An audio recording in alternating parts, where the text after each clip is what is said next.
अस्सलाम वालेकुम वरहमतुल्लाह। जैसा कि आपको पता है मैं बहावलपुर में रहता हूँ और बहावलपुर में जब भी हमारे कुछ ऐसे दोस्त आएँ कि जिनके पास बताने के लिए बहुत अहम बात हो और ज़रूरी बात हो, तो मैं कोशिश करता हूँ कि वो मेरे पास तशरीफ़ लाएँ और वो अपनी बात मेरे चैनल के थ्रू पूरी दुनिया को बताएँ। तो आज हमारे पास ये दो नौजवान आए हुए हैं। इनका नाम है दानिया और इनका नाम है काशिफ़। और इन दोनों ने अपना एक इकट्ठा नाम रखा हुआ है डान काश। जिसका नाम है डान काश। तो मैंने पिछले दिनों देखा तो वो फेसबुक के ऊपर इनका लिखा हुआ था डान काश। तो एक तरफ काशिफ यूँ खड़े थे मुंह करके और एक तरफ पोज करके दानिया खड़ी थी। मुझे कुछ अच्छा सा लगा तो बाद में पता लगा कि ये दोनों मियाँ बीवी हैं। जी जी। और इनके पास हमें सुनाने के लिए एक स्टोरी है और वो स्टोरी मुझे भी पूरी तरह नहीं पता, मैं भी तकरीबन पहली दफ़ा ही वो स्टोरी सुनूंगा। तो प्लीज़ आप में से बताइए कि वो क्या कहानी है आपकी अपनी ज़िंदगी की, स्ट्रगल की और कोशिश की। सबसे पहले तो आपका शुक्रिया सर कि आपने हमें मौका दिया, हम आपके पास आए। मैं 19 साल की थी और काफ़ी रिबेलियस टाइप बच्ची थी और मुझे ना राइटर बनने का बहुत शौक था। गोल्ड मेडलिस्ट थी और ऑल अक्रॉस द वर्ल्ड मेरा एडमिशन हो गया ए लेवल्स के बाद। और मैंने बहुत ज़्यादा ज़िद की कि मैं लाहौर जाऊँगी। मुझे था कि शायद मैं लाहौर जाऊँगी तो ही राइटर बन सकूँगी। With that perception I came to Lahore. मैं पढ़ रही थी अभी यूनिवर्सिटी में। मेरी अपनी ही गलती थी कि मैंने तवज्जो नहीं दी पढ़ाई पे और इधर उधर डिस्ट्रैक्टेड ज़्यादा रही। मेरा बहुत ज़्यादा फाइनेंशियल क्रंच में भी चली गई और डिप्रेशन में भी कि मैंने अब आगे करना क्या। इस सारी असना में मेरी मुलाकात काशिफ से हुई और जब मेरी इनसे मुलाकात हुई उस वक्त इनके पास ऑलमोस्ट 100 पीपल की टीम थी ऑलरेडी। ये क्या करते थे? ये सॉफ्टवेयर हाउस चला रहे थे। किसी ने मुझे कहा तुम सूरह रहमान सुनो, सुनने का छठा दिन तो पहली बात आपसे हमने ये सीखी है कि अगर किसी ने किसी को हासिल करना हो तो वो 6 दफ़ा सूरह रहमान 7 किसी दिन को हासिल असल नहीं में 7 करना। दिन का है टाइम। अच्छा वो एक है, किसी ने मुझे बताया था alrahman.com एक वेबसाइट है। वो कोई भी आपके दिल में कोई दुआ है तो आप 7 दिन के चले लिए ये उसको आपको मिल सुने। गए। और हाँ, यहाँ तक तो सारी हैप्पी हैप्पी स्टोरी थी कि हमें मोहब्बत हो गई, हमने शादी का फैसला कर लिया। लेकिन जब हमारी शादी हो गई तो होते साथ ना वो ना हमारा फाइनेंशियल क्रंच हो गया। तो हमारे पास एक सिंगल मैट्रेस बचा और एक घर भी नहीं, घर का पोर्शन का एक छोटा सा कमरा हमने रेंट पे लिया। और वहाँ तो मैं बहुत ज़्यादा वो भी हो गई परेशान कि अभी तो स्टार्ट हुआ था सब, तो ये क्या। काफ़ी ज़्यादा मैंने पैनिक भी थी। मैंने कहा कि ना ऐसे तो नहीं गुजारा है। मैंने कहा आप जॉब कर लें और मैं भी जॉब कर लेती हूँ, दोनों मिलके कोई लाख एक रुपया जमा कर ही लेंगे महीने का तो गुजारा हो जाएगा। मैंने कहा जॉब नहीं करनी अभी जो है, बेशक हमारे हालात ख़राब हो गए हैं, लेकिन अब हम क्या करेंगे कि ना सिर्फ खुद के लिए बल्कि हम सबके लिए करेंगे। हमने नई इरादा बनाना है और अल्लाह ताला जो उनसे इरादा दे जो उनसे ना वो सुनता है और यकीन पे काम करता है। मैंने इसको बोला कि आप ना अपना फ्रीलांस अकाउंट बनाएं और हम जो उनसे ना दोबारा से ये सारा सेटअप करेंगे। सो हमने अपवर्क पे अकाउंट बनाया जो इलांस था पहले। और दानिया जो उनसी है वो तकरीबन कोई 20 घंटे जो है वो लिखती थी। एक दिन के 36,000 वर्ड्स जो है वो दानिया लिखती थी। मैं बिड्स करता था, क्लाइंट्स को ऑनबोर्ड करता था। करते करते हमने अराउंड 1 ज़रा लाख हमारे दोस्तों को समझने के लिए कि ये कंटेंट राइट करते जी, ये जी। कंटेंट राइटिंग यानी जिसमें मजमून होते हैं, क्योंकि बिल्कुल। हमारे पास हाँ जी। सोचने देखने वाले बहुत छोटे बच्चे भी होते हैं कि बिल्कुल। यानी आप मुख्तलिफ आर्टिकल्स आर्टिकल्स लिखती लिखते थी थे। जो कि किसी के एडवर्टीजमेंट के लिए भी हो हाँ सकते जी, हैं, यानी बिल्कुल। जिसने जी, क्लाइंट ने कोई हाँ, आपसे जो मांग मांगा लिया। लिखने के बिल्कुल। लिए वो आप लिख देती थी। बिल्कुल ऐसे ऐसे ही। ही है। पर मैं समझ गया। बिल्कुल। मेरे पास कोई आईटी की अवेयरनेस नहीं थी, बस मेरी अंग्रेजी अच्छी। अंग्रेजी तो आप एक्चुअली कंटेंट राइटर हाँ ये जी। कंटेंट राइटिंग का काम किया। मैं जो है वो क्लाइंट्स क्लोज कर रहा था। ठीक है। हमने ऑलमोस्ट जो है ना 1,70,000 वहाँ से जो है ना वो सेव किया। अच्छा भाई, जब हमने वो पैसे सेव कर लिए फिर हमने डिसाइड किया कि हम ऑफिस बनाएंगे। दोबारा से ऑफिस बनाया और कुछ नए लोग हायर किए, 1-2 लोग हायर किए, जिसमें वेब डेवलपमेंट की सर्विस जो मैं पहले भी देता था वो वापस लेकर आए। तो और आपका सर्विसेज पहले एजुकेशन का बैकग्राउंड था वेब डेवलपिंग का जी या जी, मेरा एक- बीबीआईटी था मेरा बेसिकली। बिल्कुल ठीक और है। उसमें ये था कि मैं तकरीबन अब तो 2 डेकेड्स हो गए हैं मुझे आईटी इंडस्ट्री के अंदर। फिर हमने वहाँ से दोबारा टीम बनानी शुरू की। टीम बनाते हुए हमारा तकरीबन 2 साल के अंदर हम फिर ऑलमोस्ट 100 प्लस पे चले गए थे। उस टाइम पे हमने ये डिसाइड किया कि जिस सिचुएशन में हम हैं या जिस सिचुएशन से हम निकले हैं, इस सिचुएशन में और भी बहुत सारे लोग हैं जिनको हेल्प की ज़रूरत है। सो हमने जो है दान काश वो हमने स्टार्ट कर दिया और उसमें हमने कुछ वीडियोस बनाई और वीडियोस बना के ना यूट्यूब चैनल पे हमने छोड़ दी। ठीक है, अराउंड लाइक 30-40 वीडियोस बनाई। मैं ना इसको वो आपका अपना तजुर्बा था हाँ, जी, या जो काम आप करते थे वो आपने सिखाने की कोशिश की? वो जो अच्छा, काम मैं हम करते आपके थे हमने साथ सिखाने की कोशिश मैं की। ना इनके पीछे पड़ी रहती थी कि मैं, क्योंकि बाय पैशन तो मैं राइटर थी, तो उसके बाद मैं इतने ब्लॉग्स लिखती हूँ, इतना सब कुछ करती हूँ, मुझे कोई कमेंट्स नहीं आते, कोई व्यूज नहीं आते, ये क्या बात है ना। तो इन्होंने मुझे कहा तुम वीडियोस बना लो। तो मैंने कहा मैं किस चीज़ के बारे में वीडियो बनाऊंगी, मुझे तो इतना कुछ पता नहीं। तो उन्होंने कहा जो तुम करती हो ना, कंटेंट राइटिंग कर रही हो, जो तुम्हारी प्रोफाइल है, किस तरह बिड करती हो, किस तरह कंटेंट लिखती हो, ये सारा तुम बना दो कि जॉब कैसे लेनी है ये सब। तो वो जो मेरी प्रोफाइल और जितना कुछ मैंने सीखा था पिछले 1-2 साल में अपवर्क के ऊपर और जो जॉब्स की थी, तब तक मेरी कोई 100K प्लस अर्निंग हो चुकी थी डॉलर्स के अंदर। तो वो फिर मैंने पूरा प्रोफाइल के स्क्रीनशॉट्स लिए और वो सब ना वीडियोस बना दी। और मैं थोड़ी इस तरह की हूँ कि किसी काम को करूँ ना तो बस पीछे पड़ जाती हूँ।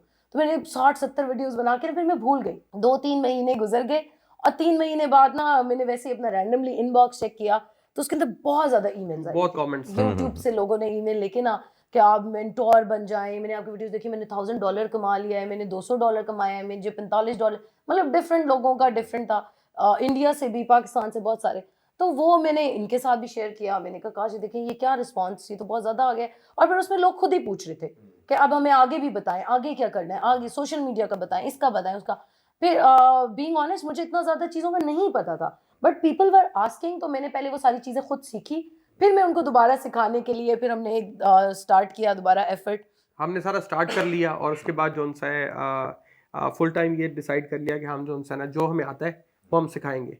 सो it's been more than 4 years। अब दानकाश को 4 साल से ऊपर हो गए हैं कि हम जो है ना मार्केट में अभी तक अवेयरनेस क्रिएट कर रहे हैं। लास्ट ईयर हमने जो सा है ना अब आके अपनी ट्रेनिंग्स फर्स्ट टाइम पे पेड की हैं, बट उससे पहले पीछे सारा कंटेंट तो हमारा फ्री मुझे है। जो समझ में आया है जी। वो ये है कि माशाल्लाह आपकी एक सक्सेस स्टोरी है कि आप दोनों ने मिलके, एक तो बहुत ही खुशी की बात है कि आप एक ना लाइक अ टीम आपने काम किया। जी जी और ये बड़ी ज़बरदस्त बात होती है कि आपकी ज़िंदगी का जो पार्टनर है वो आपका दोस्त भी हो, तो ये आप मुबारकबाद भी है Thank you और so much, खुशकिस्मती भी है आपकी। और मुझे इस बात का पक्का यकीन है कि जो मेरे दिल के बहुत करीब है टॉपिक पेरेंटिंग, जी कि जब जी आपके दरमियान इतनी केमिस्ट्री मिली जी हुई जी है तो बिल्कुल आपकी जो एग्जैक्टली औलाद है एग्जैक्टली वो भी इंशाल्लाह उसी मोहब्बत में बिल्कुल। परवान चढ़ेगी आगे। अच्छा, दूसरी अहम बात यह है कि फिर जो कुछ आप करते थे, ज़ाहिर है इस थोड़े वक्त के अंदर उसकी तफसील तो पता नहीं है, लेकिन आपने अपने तमाम तजुर्बे को शेयर किया ऐसे। और आपने मुझे ये बताया कि आपने अपने यूट्यूब चैनल के ऊपर वो तमाम वीडियोस डाल दी और लोगों ने उन वीडियोस को देखकर फैसला अपने तौर ऐसे पर ही। रैंडम बिल्कुल कमाना बिल्कुल शुरू कर ऐसा ही दिया। है, ऐसा फिर ही है। आपने ये सोचा कि क्यों ना इस अपॉर्चुनिटी को अवेल करके एक फॉर्मल जी जी एक एक पूरा सर्विस के तौर पर इकोसिस्टम और एक पूरा बिजनेस मॉडल के तौर पर इसको बिल्कुल चलाया जाए, दैट्स राइट। जिसमें आपने कोर्सेज बनाए। जी बिल्कुल जी। ऐसे ही है। और हमने ये कोर्सेज में आप क्या क्या चीज़ें सिखाते हैं, मतलब इस वक्त क्या ट्रेंड है, जी जी बच्चे क्या सीखना चाहते हैं, सही है। तो इस बात से कता नज़र के उसकी कमर्शियल वैल्यू क्या जी जी है, जी जी मैं समझ मैं चाहता हूं कि जो हमारे बच्चे ख़ासतौर पे बहुत लोग जानना चाहते हैं क्या है, तो आप अपनी एक ओपिनियन दीजिए कि एक बच्चा, लड़का या लड़की जो करना चाहते हैं तो वो कहाँ से शुरू करे, पहला सही स्टेप है, क्या है, सही दूसरा है। क्या है, तीसरा क्या ठीक है। अच्छा, इसमें एक जो बहुत इंपॉर्टेंट चीज़ है, मैं वन बाय वन आंसर है? कर हाँ देता हूँ। प्लीज़। हाँ इसमें मोस्ट इंपॉर्टेंट चीज़ ये है कि हमारा हमारा ना हर्ड मेंटालिटी है। हम जिस तरफ लगते हैं ना सारे के सारे उस तरफ लग जाते हैं। इसका नुकसान ये होता है कि उसके अंदर सक्सेस से ज़्यादा ना फेलियर क्रिएट होता है और आपका जो है ना एक मिसट्रस्ट पैदा होता है कि जी शायद मे बी ऑनलाइन में कोई पैसे नहीं है या ये फ्रॉड है या फेक है। ये इस वजह से होता है कि जब आप अपनी बिल्ड को अंडरस्टैंड किए बगैर, आप जब ये फिगर आउट ही नहीं करते कि आपकी पर्सनैलिटी क्या है और आप कोई स्किल किसी से सुन के ले लेते हैं, तो चांसेस ये होते हैं कि क्योंकि आप ना तो आपका पैशन है, ना आपको उसमें काम करने का मज़ा आ रहा है और आप ना मजबूरी में कुछ करने की कोशिश कर रहे हैं तो आप कर नहीं पाते, तो उसकी वजह से आप फेल हो जाते हैं। सो हमने इस प्रॉब्लम को आइडेंटिफाई करते हुए ना हमने ये किया कि हमने 21 डेज सक्सेस फार्मूला के नाम से ना एक पूरा फार्मूला बिल्ड किया और उसके अंदर हम क्या करते हैं कि सबसे पहले पर्सनैलिटी का एनालिसिस होता है कि जी आप इंट्रोवर्ट हैं, एक्सट्रोवर्ट हैं, आप लॉजिशियन हैं या आप कौन हैं। फिर स्वॉट एनालिसिस देखते हैं कि क्या आपकी स्ट्रेंथ्स हैं, क्या वीकनेस है। जैसे ज़्यादातर लोगों की वीकनेस होती है कि उनका कम्युनिकेशन अच्छा नहीं होता, ठीक है, तो उसके ऊपर हमने फिर कंटेंट बिल्ड किया। फिर उसके बाद जो है इकिगाई की तरफ लेके जाते हैं और इस तरह की डिफरेंट एक्सरसाइजेज हैं। फिर एक और चीज़ आइडेंटिफाई की कि अनफॉर्चुनेटली हमारी जनरेशन में से जो है ना वो ड्रीम ख़त्म हो गया है कि अगर आपके पास ख्वाब नहीं है ना तो फिर आप नहीं उठ रहे हैं, फिर आप you are not doing anything. फिर वो एक आपका सेम एक मोनोटनी जैसी लाइफ है और आप कभी ये ट्राई कर रहे हैं, कभी वो ट्राई कर रहे हैं, लेकिन हम उनको ख्वाब भी देखना सिखाते हैं। जब ये हम कर लेते हैं तो उसके बाद फिर ख्वाब देखने से मुराद ये है जी कि उनके अंदर एक उमंग पैदा करते जी हैं, उनको जी मोटिवेट करते हैं। इससे यही उनका मुराद है टास्क, आपकी? हाँ इससे जी, एक उनको एक स्टेप आगे टास्क जाते हैं। मिलता है कि आप बिल्कुल अपना सही। ख्वाब ड्रॉ करें। जी, इससे एक जी। स्टेप आगे जाते हैं हम, क्योंकि हमने देखा कि पाकिस्तान जब वजूद में आया तो एक ख्वाब देखा गया था। तो हम उन्हें कहते हैं कि आपकी जो करंट रियलिटी है, जहाँ पे आप मौजूद हैं, आप उसको ड्रॉ करें एंड फिर जहाँ पे आप जाना चाहते हैं आप उसको ड्रॉ करें। फिर उसके 3 आसान स्टेप्स हैं कि आप पहले देखते हैं ख्वाब, फिर आप उस पर यकीन करते हैं और फिर आप एक्ट करते हैं, तो वो उसमें से गुजारते हैं। तो फिर हम कहते हैं कि आप वो उठा के पेंटिंग या जो आपने बनाया ना अपने सामने रखें उसको हर टाइम ना, सो दैट यू कैन आप उससे ड्राइव ले सकें, आप उसके लिए काम कर सकें। कतरा कतरा दरिया बनता है, तो Aahista Aahista step by step हम आगे लेके जाते हैं। फिर जब उसकी पर्सनालिटी का पूरा वो एनालिसिस हो जाता है, फिर हम उसे कहते हैं कि आप अपना पूरा काम हमारे सक्सेस एडवाइज़र के पास लेके आएँ, उसके साथ डील करें, डिस्कस करें उसके साथ सारा केस, और फिर आप ना प्लान बनाएं फिर हम उनको हेल्प करते हैं एक ब्लूप्रिंट क्रिएट करने में कि आपने अपना कैरियर पाथ आहिस्ता आहिस्ता लेके, अगर तो कोई बंदा ये एक्सपेक्ट कर रहा है कि ऑनलाइन काम करने से उसको ओवरनाइट कोई सक्सेस मिल जाएगा, आज वो स्किल लेगा, आज वो कोई ई-कॉमर्स स्टार्ट कर देगा और कल उसके जो है लाखों रुपए बन जाएंगे, तो ऐसा नहीं है, ऐसा नहीं हो सकता। हाँ, ये है कि आप एक फील्ड में जब एंटर हो जाते हैं तो आपके पास मल्टीपल अपॉर्चुनिटीज आती हैं जिनकी वजह से आप एक्सेलरेट कर सकते हैं अपनी पेस को। सो वो वैलिड करने के बाद फिर हम उनको जो है ना राइट ट्रेनिंग्स जो है देते हैं, और हम कोशिश ये कर रहे हैं इस सारे मॉडल के बीच में कि जितना ज़्यादा से ज़्यादा हम जो है ना सक्सेस रेशो बढ़ाएं और फेलियर रेशो को कम करें। और वो जो गाइडलाइन है, जो गाइडेंस है, हम कहते हैं जी कि हमारे किसी बड़े ने नहीं बताया या किसी बड़े ने ये कह दिया था कि आप इंजीनियर बन जाओ या आप डॉक्टर बन जाओ या आप ये बन जाओ, तो उससे निकालने की कोशिश कर रहे हैं। तो सो फार जो बच्चे देख रहे हैं, जो लोग देख रहे हैं, वो हमारे पास ना आए, वो किसी के पास ना जाएं। 21 डे सक्सेस फॉर्मूला के 2 सेशन हम लोगों ने करके रिकॉर्डेड रखे हुए हैं, आप वो जाके देखें, अंडरस्टैंडिंग अपनी बिल्ड करें, और उसके बाद फिर हमने जो कोर्सेज रखे हैं उनको एक्सप्लोर करें आप, ठीक है, फिर आप फैसला लें कि और आपको आपने ये क्या बताया था कि आपका बहुत सारा काम फ्री भी अवेलेबल जी जी, है। हमारा मेजॉरिटी ऑफ मैं आपसे बड़ी फ्रैंकली एक बात अर्ज करूं कि जब भी हमारे इस तरह के दोस्त कभी आए हैं ना भावलपुर, और ख़ासतौर पे हमारा एक बच्चा हुज़ैफ़ा भी है जो कि करैक्टर एजुकेशन फाउंडेशन के साथ है, और वो भी फ़ी सबिलिल्लाह माशाल्लाह बहुत काफ़ी काम कर रहा है। अच्छा, जब भी मैंने इस किस्म की कोई बात की है तो मेरे जहन में तो उसका एम ये होता है कि एक चीज़ जो अवेलेबल है वो तमाम लोगों तक पहुँच सके, क्योंकि वो फिर लाखों लोगों तक जाती है तो उसमें से कोई उसमें से फ़ायदा उठा लेता है। लेकिन जब उसके कमेंट्स पढ़ता हूँ ना, तो उसमें बहुत दफ़ा ये लिखा होता है कि ये तो जी पैसा कमाने की एक वो बात है, ये तो अपना कोर्स बेचने के लिए आए हैं और ये सारी चीज़ें आई हैं। तो मैं फ्रैंकली आपसे ये अर्ज़ करना चाहता हूँ कि एक तो मैं इस बात को कोई बुरा नहीं समझता कि आप कोई चीज़ सर्विस है वो आप प्रोवाइड करते हैं, लेकिन आप बाल कटवाने भी जाते हैं तो पैसे देके बाल कटवाते हैं ना, तो इसमें तो खैर कोई है कि बगैर पैसे के तो नहीं होने वाला। लेकिन साथ दूसरी बात ये है, तो लिहाजा अगर किसी ने कुछ स्किल सीखनी है तो उसको वो पैसे खर्च करने पड़ेंगे। अच्छा, दूसरी लेकिन एक बात मैं जो आपसे रिक्वेस्ट करना चाहता हूँ, मतलब आपसे बड़ा भी हूँ, जी जी सर, हुक्म। एक ज़रूर ऐसा होना चाहिए कि जो नहीं अफोर्ड कर सकता ना, वो उसको भी अवेलेबल हो। सही है। अच्छा सर, इसमें बिल्कुल आपका या ये है कि एक ख़ास लिमिट तक तो ज़रूर, अच्छा अगर उसकी एबिलिटी इतनी ज़्यादा है कि वो अपने तौर पे कर सकता है, तो कम से कम उसको ट्रैक जो है वो बगैर पैसों के पता चल जाए, ताकि जो ना मेरे जो देखने वाले हैं ना उनके जहन से ये एक मिसकंसेप्शन दूर हो कि ये तो पैसे सिर्फ पैसे कमाने की एक गेम हो रही है। फ्री के बारे में हमने बताया कि हम 4 साल फ्री भी इसको करते रहे हैं। एक तो प्रॉब्लम फ्री का ये है कि लोग ना फ्री को वैल्यू करते नहीं, ये बात आपकी बिल्कुल ये प्रॉब्लम है, लेकिन उसके बावजूद फ्री होना चाहिए, ठीक है, और हम फ्री करते हैं। एक हमने जो हमारा मॉडल है वो ये है कि अगर हम 50 बच्चे एनरोल करते हैं ना, तो 5 डिफरेंटली एबल्ड पीपल जो है ना वो तो फ्री होते हैं टोटली। फिर सिंगल मदर्स जो है उनको सारा टोटल सिंगल मदर्स के लिए ना हाफ है, ठीक है, वो जो भी पे करती है हाफ पे करें। तो उसके बावजूद भी अगर कोई ऐसा बच्चा आ जाता है जिसका जो बिल्कुल अफोर्ड नहीं कर सकता, हमारे पास बहुत सारे ऐसे बच्चे हैं। मैं ये तो नहीं करना चाहूंगा कि मैं उनको पब्लिक करूं उस सारे काम को, लेकिन अगर कोई हमारा सेटअप आके विजिट करेगा तो उसको नजर आएगा। बल्कि आपको हमारे राउंड जो कुछ टीम नजर आ रही है, इसमें से बहुत सारी टीम ऐसी भी है जो हमारे पास ना वैसे ही आए हैं, और अभी उनको साल 200 बहुत शुक्रिया आपने ये क्लैरिफाई किया।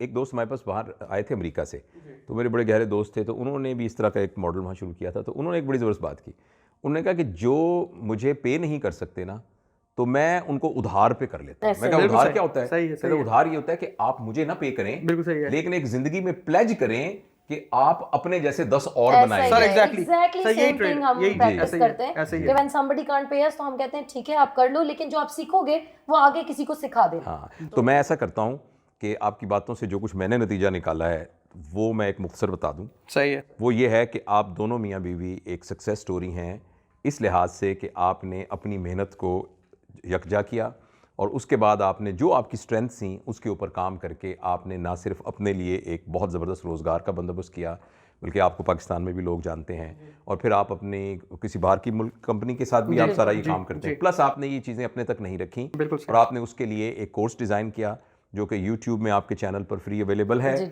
और इसके अलावा कुछ पेड कोर्सेज भी हैं। बिल्कुल सही है। और उन पेड कोर्सेज के अंदर ऐसी यानी आपने फैसिलिटी रखी है कि कुछ लोगों को जो कि डिजर्व करते हैं कि आप उनको वैसे भी सिखाते हैं, उनसे प्लेज ले लेते हैं कि भाई तुम भी आगे सदका जारिया को बिल्कुल ऐसा ही है। एक तो ये बात है। लिहाजा मैं आपकी इजाज़त से वो जो आपका जो भी लिंक है वो सारे डिस्क्रिप्शन पे लिख दूंगा, ताकि जो भी आपसे रब्ता करना चाहे वो सारे को रब्ता करें। दूसरी एक बात मैं डायरेक्टली तमाम देखने वालों को बताना चाहता हूँ कि मेरी मेहनत का आजकल मैदान ये है कि मैं ये बात बता सकूँ कि हमारा दुरुस्त किबला क्या है। और ये बात मैं हर जगह पर दोस्तों से कहता हूँ कि जो हमारी उम्र की नस्ल थी ना, इन्होंने पिछले 30-40 साल में जो बहुत बड़ी गलती की है वो ये गलती की है कि अब जो नौजवान जैसे आप जैसे लोग बैठे हैं, हमने आपका किबला सही रुख पर तयन नहीं किया। पिछले 30-40 साल में हमने अपने रोल मॉडल करके ये मैसेज कन्वे किया है कि जिसके पास पैसे ज़्यादा हैं वो बड़ा है, सर जिसके पास ब्रांडेड गाड़ियां हैं वो ज़्यादा बड़ा है, जिसके पास, जिसकी वजह से नौजवान जब भी अपनी ग्रोथ को डिफाइन करता है तो वो इसी बात को डिफाइन करता है कि मैं कितने पैसे कमा लेता हूं। बिल्कुल सही है। तो ये जितनी पैसे कमाने की बातें की जा रही हैं, मेहरबानी करके इससे कतन ये मत समझिएगा कि यही जिंदगी का मेन मकसद है। बिल्कुल सही बात है। अगर इस सारी बात से हमने ये सोचा कि अगर मेरे पास पैसे ज़्यादा हो जाएंगे तो मैं बहुत बड़ा, जो पैसे की ज़रूरत है। और एक मिसाल पिछले दिनों मेरे जहन में आई थी, तो मैंने वो कन्वेंशन सेंटर में जो हमारा पिछला प्रोग्राम हुआ था बहुत बड़ा एंटरप्रेन्योर का, तो उसमें भी मैंने बताई थी। और अभी कल परसों भी एक जगह पर यहाँ अलखिदमत वालों ने लाहौर में अवान इकबाल में था, तो ऑनलाइन था, तो उसमें मैं मिसाल आपके साथ भी बयान करना चाहता हूँ कि जूती आपकी कंफर्टेबल होनी चाहिए, जी जी जी जी सर, बहुत आरामदेह होनी चाहिए। अगर आपके पास पैसे हैं और 2 लाख रुपए का आप जूता स्नेक स्किन का ले सकते हैं तो मुझे इस बात पे कोई प्रॉब्लम नहीं है, वो जूता ले लें, लेकिन उस जूते को टोपी ना समझें। जी जी सर पे नहीं रखे उसको, बिल्कुल बिल्कुल वो करेक्ट। टोपी नहीं है, वो जूता है। तो 10 रुपए की जो टोपी आपने सर पे रखी है उसको ये 2 लाख का जूता रिप्लेस नहीं कर सकता। बिल्कुल सही है। लिहाजा बेटा, जो भी आप लोग देख रहे हैं, बहुत मेहनत कीजिए। जो हक हलाल के पैसे कमाने की जो स्ट्रगल जैसे इन दोनों ने माशाल्लाह की है और ईमानदारी के साथ मेहनत करके अपना ये मकाम बनाया, आप भी ये मकाम बनाइए। लेकिन साथ ये बात जहन में रखिएगा कि माशरे में बड़ा वो है जिसके पास वो तमाम चीज़ें हैं जो पैसे से खरीदी नहीं जा सकती। बिल्कुल सर, बिल्कुल सर, और सही पैसा बात है। जो है वो एक ज़िमनी सपोर्ट है। अल्लाह पाक ने इसको खैर कहा है। अगर आपके पास पैसा होगा तो आपका नेकी को फैलाने का स्कोप बढ़ जाएगा। बिल्कुल बिल्कुल सर, हो सकता है उसकी क्वालिटी ना बढ़े, क्योंकि क्वालिटी तो अबू बकर सिद्दीक रजी अल्लाह तआला अन्हु की क्वालिटी को कोई मैच ही नहीं कर सकता था, हालांकि वो थोड़ा सा सामान लेकर आए थे। तो हो सकता है उसकी क्वालिटी पैसे के बढ़ाने से ना बढ़े, लेकिन क्वांटिटी बढ़ जाए। तो इस कंक्लूजन के साथ मैं ये बात इस तरह ख़त्म करना चाहता हूं कि जिस तरीके से इन्होंने एक ज़िंदगी में कामयाबी हासिल की है, ज़िंदगी के इस फैसेट में जिसका कि एक फाइनेंशियल आस्पेक्ट है, और अब इस फाइनेंशियल आस्पेक्ट से निकलकर इसको ये सर्विस के आस्पेक्ट में भी लेके आना चाह रहे हैं और लोगों की खिदमत भी करना चाहते हैं। तो इसी को आप भी एक सक्सेस स्टोरी से इंस्पायर हो सकते हैं और इनसे भी मदद ले सकते हैं। ज़रूर। तो इनके जो भी कॉन्टैक्ट्स वगैरह हैं वो नीचे उसमें हमारी टीम ऐड कर देगी, तो आप उसको देखिएगा। Thank you very much for Thank you, coming. sir. तो बहुत भावलपुर शुक्रिया, आप आए हैं तो हमारा नूर महल, चोलिस्तान, लाजमी ये सर। तमाम चीज़ें, और आपने इनको चुनरी वाले सूट लेके देने। Done हो मैंने गया आपको कहा था ना मेरे बाजार जाने। Thank you Thank you very sir. much. Okay okay, thank you.